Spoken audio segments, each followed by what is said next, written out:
Alright, let's take a look at another example of using LaGrange to determine if we have to find out where our absolute maximum and minimum values occur. So we want to find the maximum and minimum value of this plane. Now remember, this is going to be a plane because we're in 3 space right here, subject to the constraint of this circle. So we're trying to maximize or minimize the value of this function on this circle where they intersect. So we have the circle being projected up, and we're going to try to find the maximum or minimum value there. So what does Lagrange say to do? Well, we're going to use Lagrange. Lagrange says, well, we have f of x, so we know that our function f of xy, what we're trying to maximize or minimize, is equal to 5x minus 3y. We also need our constraint vector. Well, the constraint vector, that's g of xy. To do this, I'm just going to make this x squared plus y squared minus 136.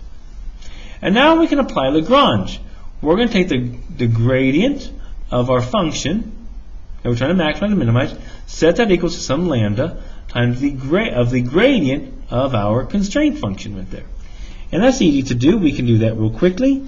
This becomes 5 negative 3 equal to some lambda times, ready, this becomes 2x and 2y.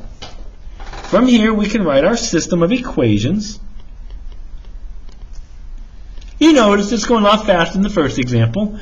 This is going to say 5 could equal lambda times 2x, negative 3 equals some lambda times 2y, and don't forget, our third equation is actually our circle. It's our constraint. X squared plus y squared equals 136. The reason why we need a third equation, remember, is we have 2 variables. We have 3 variables, lambda, x, and y. And since the circle is just hanging out, we'll pick it. All right, so I'm going to solve this. So if we want to solve this, so if I look at my first equation, I can solve for x. There's a lot of ways you can solve this. I'm just going to solve it one way. You might solve it a different way. I'll solve for x. If I solve for x, that's going to give me 5 over 2 times lambda. That's not a y. That's a lambda. There we go. Solve for y, same thing. Y would equal negative 3 over 2 lambda. Well, now that I have both x and y in terms of lambda, I can plug those both into my constraint. So now I'm going to go ahead and just use my constraint. X squared plus y squared equals 136. There we go. So plugging in, this would give us 25 over 4 lambda squared plus 9 over 4 lambda squared, and that's going to equal 136. Simplifying, that gives us 17 over 4 lambda squared equal to 136. And if I cross multiply, divide by 17, multiply by 4, we would get 1 over lambda squared equal to 16. Solving it, lambda would equal plus or minus 4. Check the algebra there if you need to. Now, be careful. Notice we get 2 different answers. So now we have to work with both of them. Well, not fourth, but that's terrible. That should be 1/4. There we go. So for the first one, we're going to let lambda equal 1/4. If we let lambda equal 1/4, x will equal 5 over 2 times 1/4, which is just 10. Y would equal, what's that y going to equal? Negative 3 over 2 times 1/4, and that is, let me see, 2, reflect it, that's negative 6. So now we have a candidate. Remember, it's a candidate's test, right? Our first candidate is going to be x is 10, negative 6. And now we're going to let lambda equal negative 1/4. If we let lambda equal negative 1/4, we will get 5 over 2 times negative 1/4, and that becomes negative 10. Solving for y, we would get negative 3 over 2 times negative 1/4, and we would get positive 6. So my next candidate would be negative 10 and 6. And now we're just going to check those.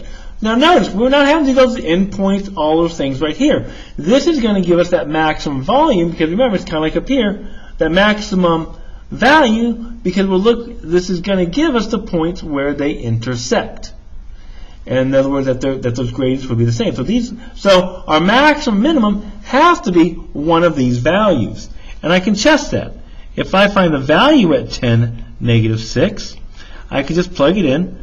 5 times 10 minus 3 times negative 6, that becomes 68. If I find the value at negative 10, positive 6, 5 times negative 10, and this becomes minus 3 times 6, what do we get here? We get negative 68. So where is my absolute max? It's going to be at the point 10, negative 6, 68. Where is my absolute min? It's going to be at negative 10, 6, negative 68. And there's our two values right there. Much quicker than the day before. All right, so let's take a look at another one. What if we're in 3 space? Oh, it's the same idea. Okay, so I have f of x, y, z. I need my constraint function, g of x, y, z. I'm just going to set this equal to there, so that's going to become x plus y plus z minus 9. And now I'm going to use my LaGrange. Del f equals some lambda del g. So I find their gradients. Well, this is 2x, 2y, 2z, and that's going to equal some lambda. Ready? 1, 1, 1, 1, 1, 1.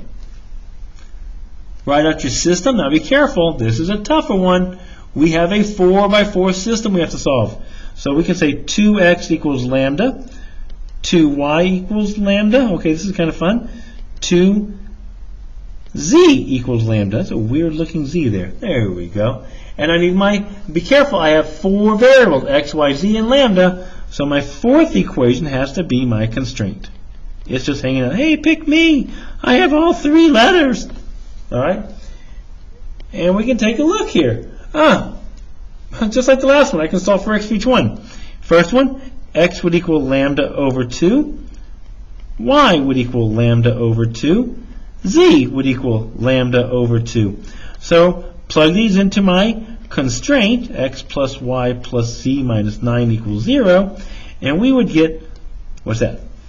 What do we get here? Lambda over 2 plus lambda over 2 plus lambda over 2 minus 9 equals 0, or 3 lambda over 2 equal to 9.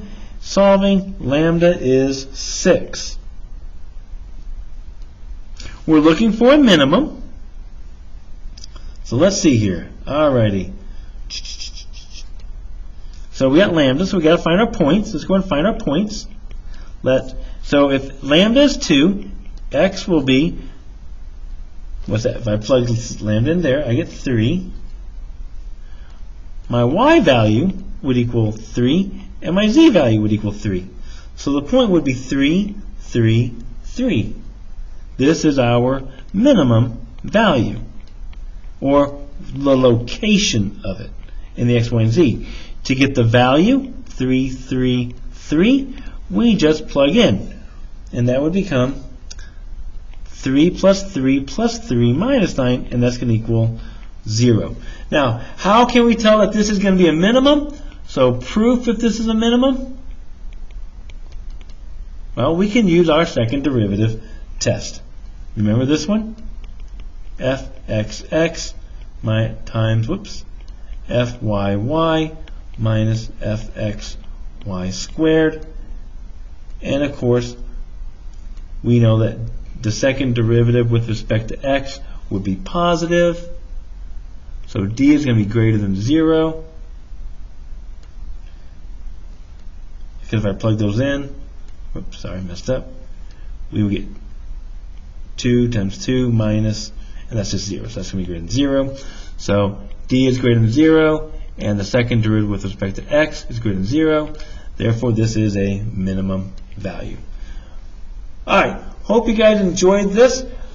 We have some more examples down here, some homework. Take a look at those. I'll see you guys later. Bye-bye.